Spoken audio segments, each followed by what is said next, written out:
All right, Doug. So good to see you. And just a quick intro. So you're director of finance and operations at Global Citizen here, right? That is correct. Cool. And we first met at, I think, a Notre Dame poverty event, right? The LEO, the Lab for Economic Opportunities. That's right. And Yeah. then we realized that we were connected, and then I'd known Abby, who founded Global Citizen Year, which is, I think, a great example of a sabbatical, this kind of gap year approach. And so, full circle, you were part of the original sabbatical research interviews 3 years ago, and now you're on sabbatical. It's probably not a coincidence, but no. But yeah, it was a crazy timing that we reached back out to each other, and I was like, oh, I just happened to be on a sabbatical again, or just starting one. So I'm very much looking forward to talking about how that's going, because I don't think we've spoken to someone who's on sabbatical, and especially because you're what I consider a sabbatical veteran. You've taken 4. Is this your 5th?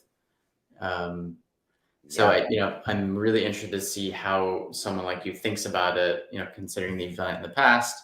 And so we've got lots to talk about here. So first, the most important thing, as you mentioned when we kind of buzzed in the studio, you got a haircut. Why is that?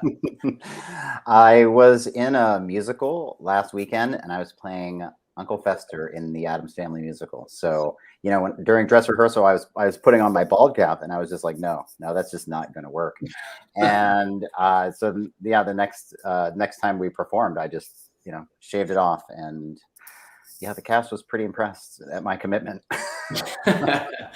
That's amazing. Yeah, we don't all get excited about looking like Uncle Fester, but I think you and I are there. It's sort of like, somebody said, hey, now it's like, think of it this way. You're now prepared for when you do eventually go bald. Like, you now know what it's going to be like. And then, so it's true. It's no big deal. Join us, Doug. Join us. No, the interesting thing about, one of the interesting things about your theater. So I was going back and listening to the interview that we had about 3 years ago in Oakland. And you were talking about how you were really interested in theater growing up, and your parents were like, that's great, but what are you going to do for work? And so then you eventually studied accounting, right? That's right. Yeah. Maybe a bad decision for my heart, but a good one for the pocketbook. Yeah. So how did you think about, and when we were talking a little bit before, so on this sabbatical, you're thinking about doing things that are bringing you closer to yourself. Like, why did you decide to do some musical theater here? Yeah, because I just, and it started actually in my last sabbatical when I was off for a couple years, and before I got the job at Global Citizen Year. I just started thinking about what are the things that I really used to love, or what are the things that I could do that would bring me joy, because up until then I was working too much to really do anything else. So that's where I rediscovered gardening. I could say rediscovered, but I discovered it as an adult myself. I grew up in a family that did a lot of gardening. My mom was like a huge gardener. But I sort of rediscovered that for myself. I started doing yoga. I got into vegetarian cooking. And so I didn't get into the plays then, but that was the beginning of, say, hey, like, what am I living this life for? It's not just to work. So what are the things that bring me joy? And yeah, I was thinking about the plays for a couple years, but it needed to cross with the opportunity. And so when the opportunity came, I was just like, I'm in. That's awesome. And so how does it feel? Do you feel like you're connecting back with something that you've kind of left far behind? You're like an archaeologist digging it up, or does it feel totally new? It's both. It's both. When we're standing on the stage ready to start a performance, I feel like that kid in high school who was, performing. You feel alive. You're creating something with a bunch of other humans. So you have that just collaboration and yeah, it's great. So yeah, so it does make me feel like sort of like a kid again. And I'm creating like a community with a bunch of new people like in Oakland that I now love and can share this fun with. So it's both. That's awesome. Yeah. So, okay. So I want to there's so many things I want to cover, and I want to get back to what you're doing. But I think one of the most interesting things, you work for an organization, if you want to get a little bit of a kind of snippet about it, that basically empowers kids to take sabbaticals. And that organization, gap years, and that organization has a sabbatical policy. Yes. But then how you kind of entered into this was a little bit different, right? And so I wanted to hear a little bit about, you've done this before, you've gone on sabbaticals. How did you enter into this, and how was that conversation had within the company from just a personnel standpoint? Yeah, no, it's a great question. So Global Citizen Year has, for the past 6 or 7 years, had a 1 month sabbatical program where you get a paid month off to go do something, explore something, travel, like do something really expansive. And that's after 3 years of service. Every 3 years of service, you get that year sabbatical. Or month sabbatical. So I had taken one of those in the past. This time around, I knew I needed something a little longer, a little bigger than that. Frankly, I was feeling burnt out.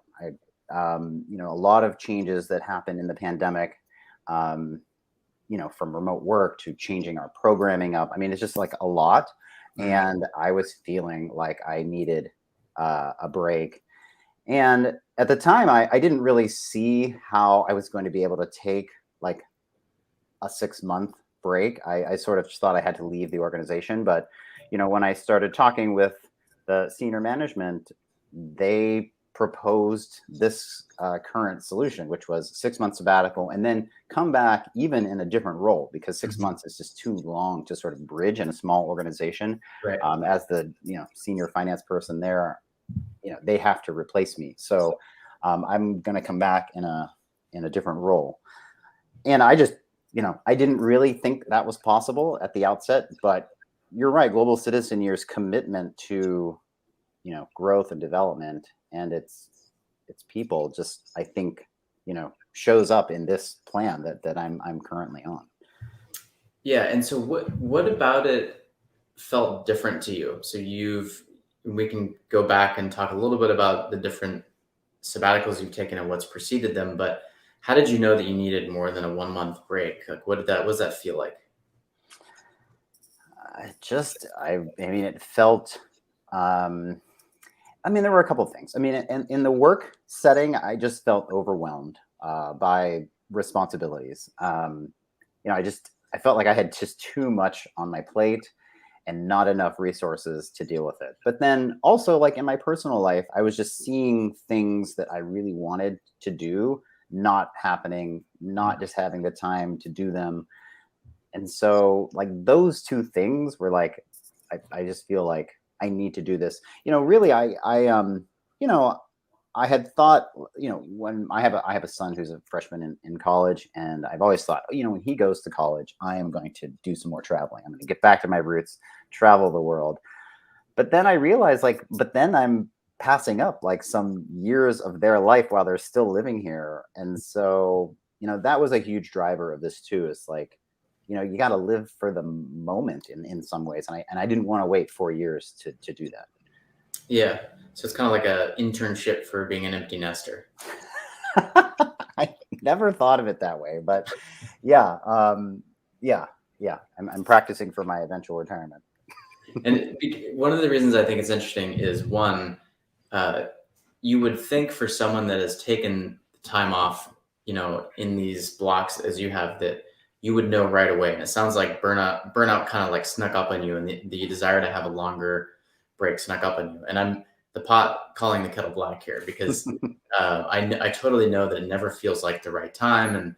And this kind of stuff, we talk about it in the research as functional workaholism. So it's happening. You're kind of like in a boiling pot of water. It's just getting hotter and hotter. And it's not until you get out of the pot that you realize that you should have gotten out a while ago. Yeah.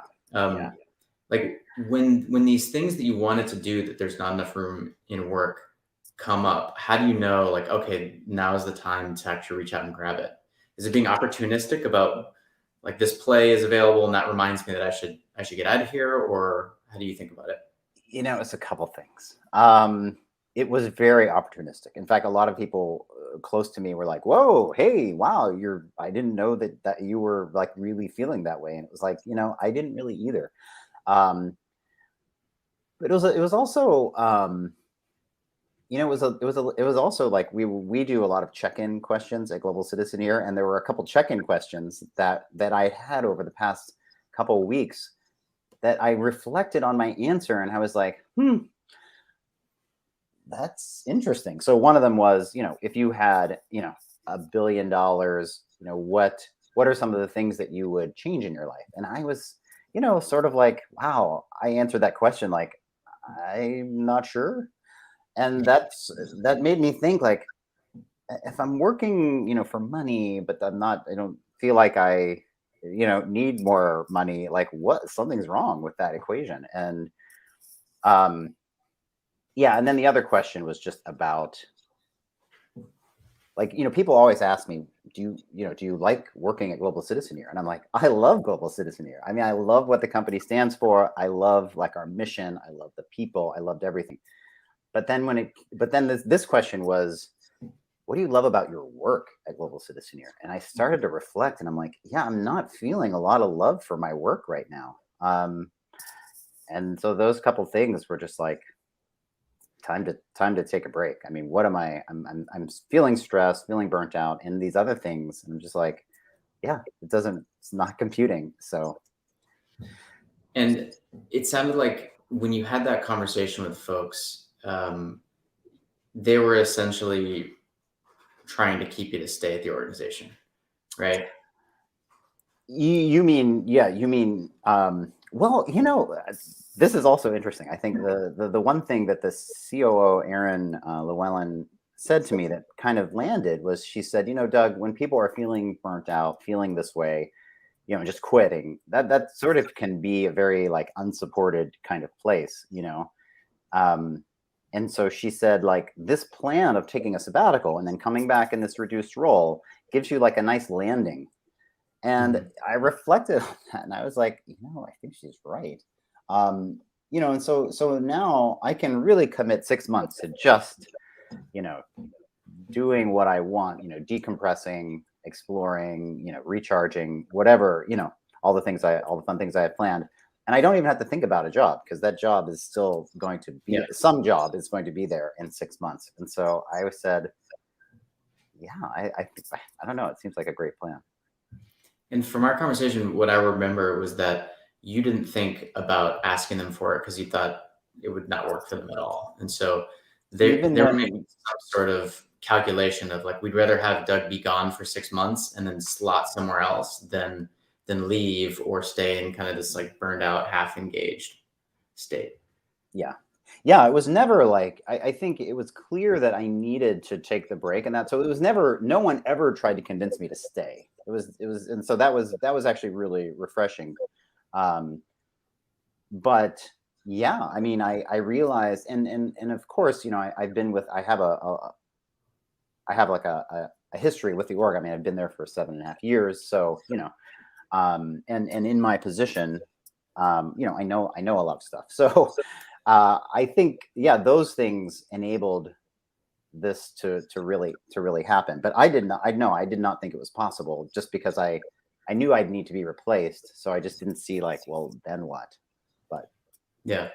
Are there any lessons there that folks can take? I know you're right kind of in the middle of it and at the beginning of it, but like, how would you suggest folks kind of keep this conversation alive, so it doesn't feel like something that you hit a roadblock? Absolutely. And, I mean, Erin had actually had this conversation with me like 3 or 4 years before, which was, hey, if you're feeling burnt out, like, talk to me. Like, let's talk. Like, I don't, you're a great employee. I don't want you to leave or feel that way. So yeah, I mean, so even though I'd had that conversation before, and we did talk before and fix some things, but yeah, I sort of forgot that at this point. And so I would just, keep those lines of communication open, because it is, I mean, in my case, it's better to have those comps and make sure that like you're getting the things you need and the support you need from the organization to stay happy, because turnover is super expensive for an organization. So to limit the turnover, is critical, especially these days. That was going to be my next question. So obviously you're director of finance. Like, how do you think about how much it costs, right? Training someone leaving, and obviously that must have come into the equation as y'all were rolling out the sabbatical policy to begin with, the 1 month chunks. Yeah.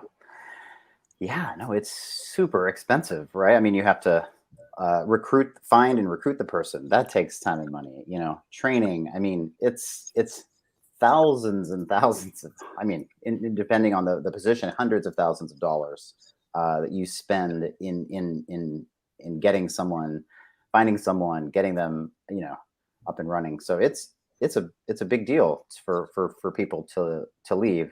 I mean, especially in my case where it was.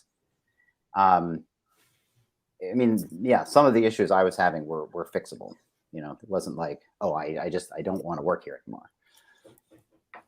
Yeah. And so I don't want to put any pressure on you, but have you been able to just disconnect and not think about work? Do you feel like you have the permission to get to the end before you talk to Global Citizen Year again? Or are you already kind of cooking what it's going to be? Well, I'm one of the other interesting things about my plan is that it included like a month or so of me working 1 day a week, just to make sure that some key things were transitioned.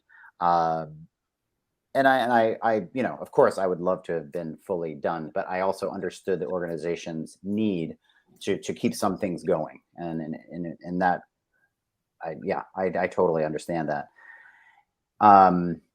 But I was surprised myself. First week of that, I was not disengaged. Kind of like the first couple of days of your vacation, you're really not on vacation.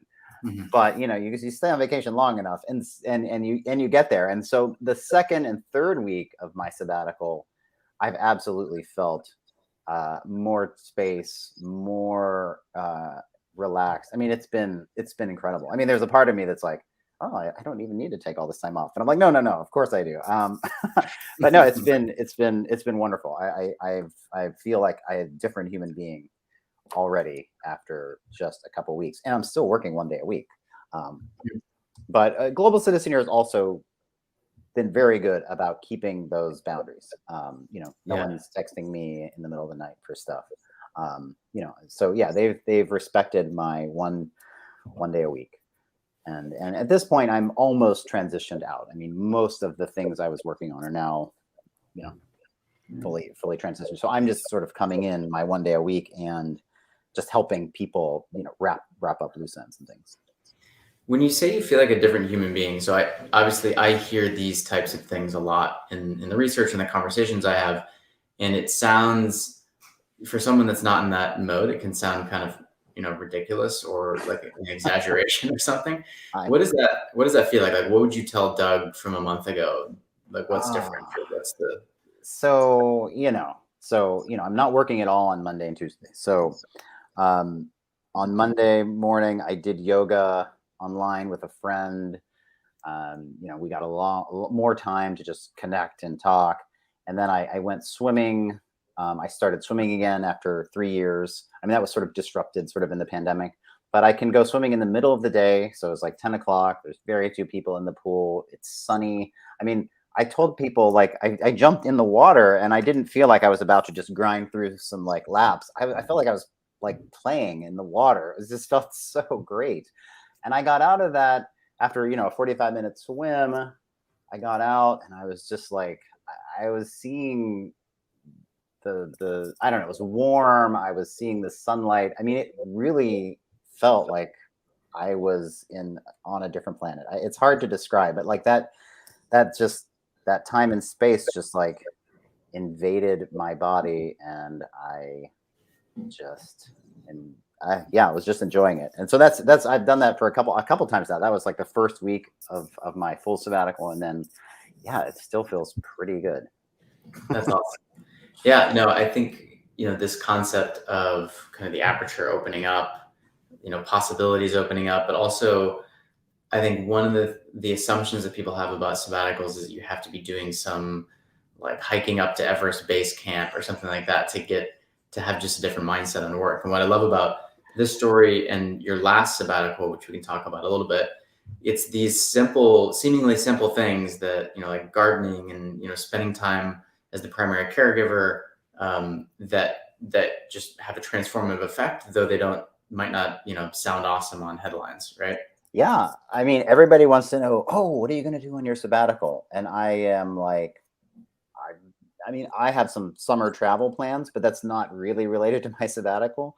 Yeah, I'm just enjoying, decompressing, enjoying those small moments right now. So, So as an old pro here, what are some, you're getting back into exercise, it sounds like you're tapping back into something on the theater front that you're interested in.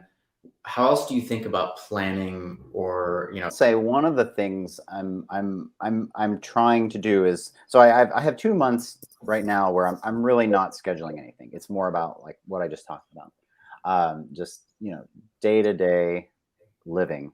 Um, and one thing I'm doing is I'm really trying not to fill that with like projects or chores or like things around the house because I'm trying to like do less and work less, not take a sabbatical so I can like redo my backyard or do all the other million things I could be doing.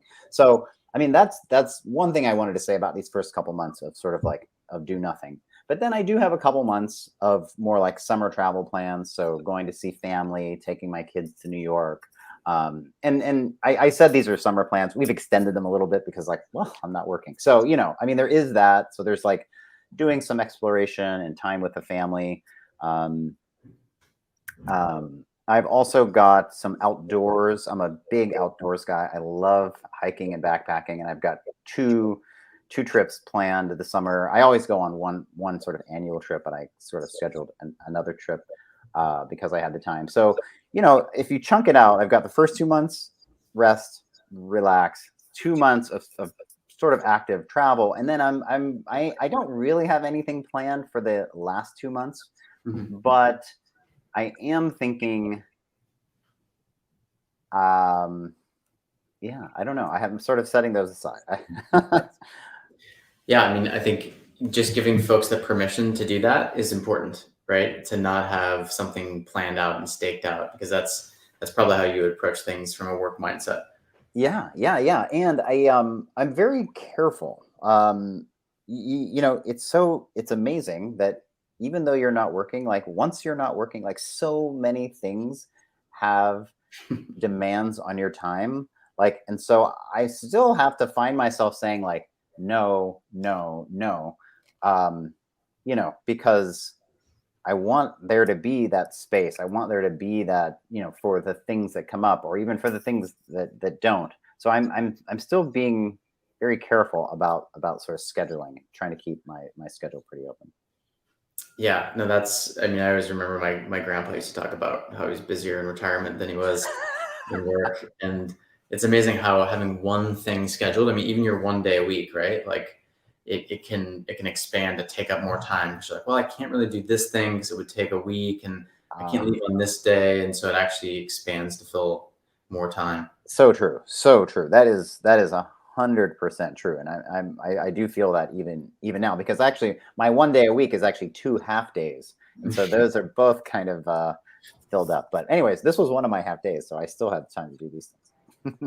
So as I dipped back in your interview, if I recall, and correct me if I'm wrong here, so you've kind of taken I guess this is your fifth sabbatical, where you took like a 2-year travel sabbatical after college, right? So you worked in like a big six accounting firm, and then you like left and traveled, and then you ended up working in Africa for a couple of years. Yeah.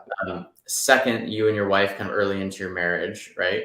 Like before kids. Before kids, yeah. Third, you're working for like a big corporate company and had like a pretty toxic work environment situation, and you got like a severance kind of year, and you took that time off. And the last one kind of from global citizen year. Did I kind of? Yeah, actually, I think you missed one. So yeah, there were two that you got that were travel related, and then my third sabbatical was due to like a corporate takeover. I mean, that was so not a planned sabbatical on my part, but that was and that wasn't really toxic. That was more just like, all right. I mean, I got a year severance, and so I said instead of going right back to work, why not take 7 months off? I had my second son was like 1 year old, and I was like, perfect time to help my wife out with 2 kids. And so I took that time off. And I mean, that sabbatical. I mean, I started to think about like, oh, what do I want to do that's not this? Like I started to question that like career choice or, you know, I just, that was I mean, where I've done a lot of that work now, but like, what do I really want to be doing? And is it this? Yeah. But when you have 2 young kids, you don't really have a lot of time to really explore that. So, when my 7 months came up, I sort of just, I still didn't know what I wanted to do. And Mm. that's when I ended up getting a job with Clorox. And I worked there for 5 years, and that was sort of the toxic a little bit. I mean, I was working on a special like project and SAP implementation, and that was really not a great. That I needed to escape. That was a really hard place for me. Yeah, and then I took the 2 years off, and that big 2 years was like the gardening and all that good stuff. So yeah, so going in whatever's easier for you, but maybe reverse chronological order. What was the big takeaway from that big 2 years? I remember you talking about just gaining a lot of empathy for your wife. Y'all kind of like switched so that she was the primary wage earner, you were the primary caretaker. What would you say you learned from that, and why was that important? Well, I mean, you said it. I mean, to be the primary caregiver was a big change for me, and but it was so. I mean, it's such a great time in my kids' life and in my family's life for me to do that. And yeah, I realized just how hard it is. I mean, just like we were saying, I mean, I had time to myself, but I did not have like endless time. I mean, cooking and cleaning and picking kids up, and like it was a lot of work. But one I did during that time, I met another guy who was also in a similar position, sort of similar role, and yeah, we became like best friends. It was a beautiful thing. Did I answer the question? I might have gotten off track there. Yeah, I mean, so I remember that as far as what you learned, like you were able to kind of dip back into gardening, which is the thing that your mom was like really into when you were growing up. Is that something you've stayed with, or is it just like an experiment that you kind of wanted to run during that time? No, that's definitely something I'm still. In fact, I've expanded my gardening capacity. Now I've got like beds in the front of my house, beds in the back of my house. Yeah, no, I really I love the gardening, and so no, that's stuck with me. And I think that I mentioned too that I became like a sort of a vegetarian, more like I changed our sort of family's diet to like more vegetarian. And it a lot of it comes from those gardens. So like that's one thing like leading into another, and yeah, it's amazing how much food they can produce. We'll have to swing by in the East Bay. Okay, and then what did you learn? When you took that year or however long it was, kind of severance. So what was that? So you talked about it, kind of re-examining your career to figure out. I think like many people, you made the choice, that seemed utilitarian in college, and you went down the path of getting a job that, as you said, could pay the bills. That was the first time you'd maybe picked up your head and thought about what else you wanted to do, like vocationally. Yeah. I mean, I really, I hadn't really thought much about it until then. I mean, so yeah, it was just the beginning of that journey, I guess. Yeah. And the one prior, when you and your wife traveled. So what was that? What was that about? What was that like?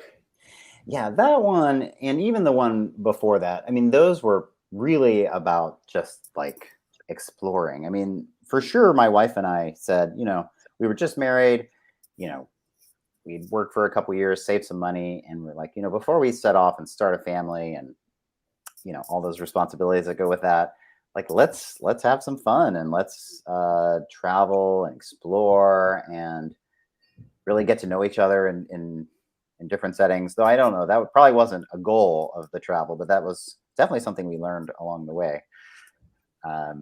Yeah, and I was just talking to some people that some young people who are in those same positions, and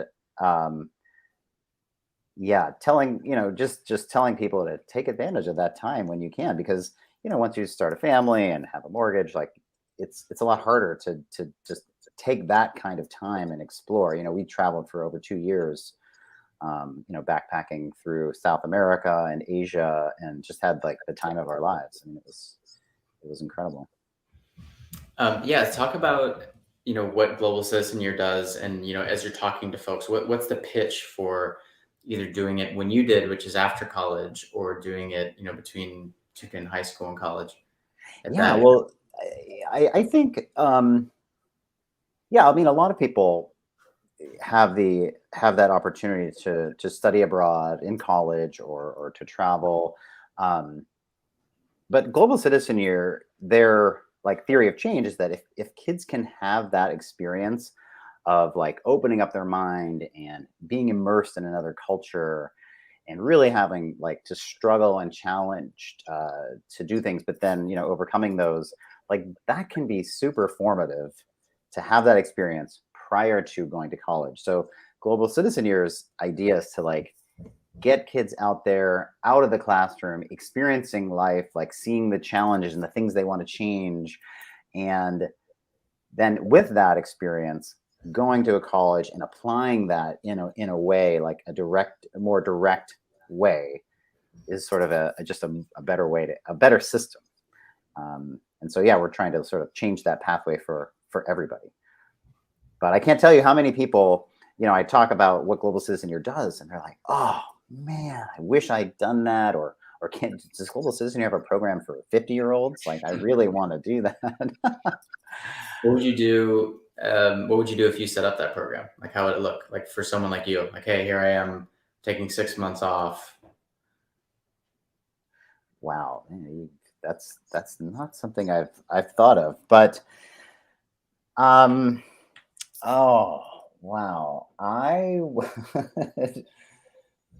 well, I mean that one of the things that is super cool about Global Citizen Year is it's not just a travel program, and so it has a curriculum, like a very prescribed curriculum that gets kids to really look inward and do a lot of self exploration. And my travel program, I think, would start with something similar, because who doesn't need more self exploration? But I think pairing that type of work and that type of thinking with the experience of traveling, I think that's a great combo.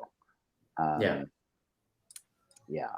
But I mean, if I was designing a program, it would definitely have lots of outdoors types of experiences, because I love nature and backpacking, and yeah. Well, now you've got me thinking.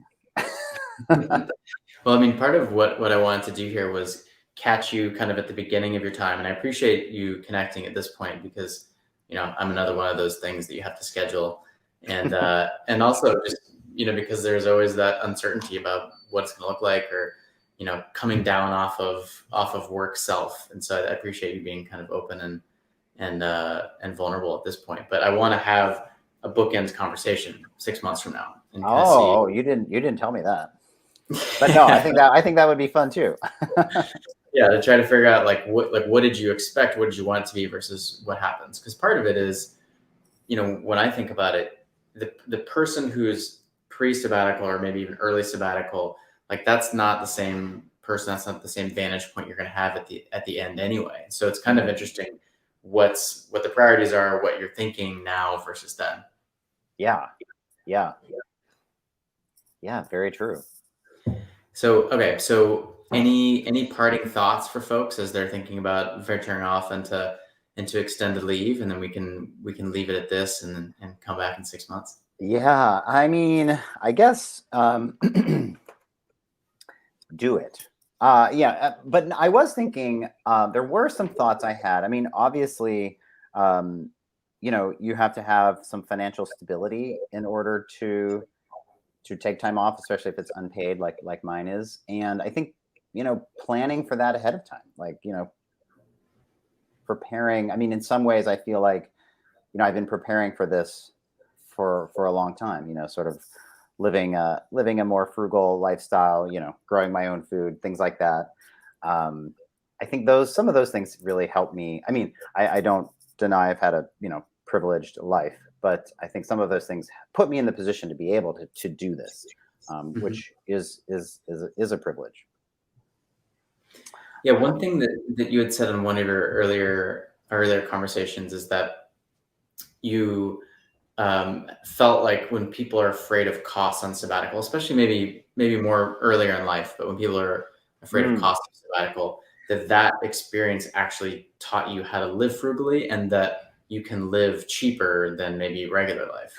Wow, I can't believe you remember that. Yeah, yeah. I mean, when uh, traveling in the countries I was traveling in, which were more developing places, I mean, I was living on dollars a day.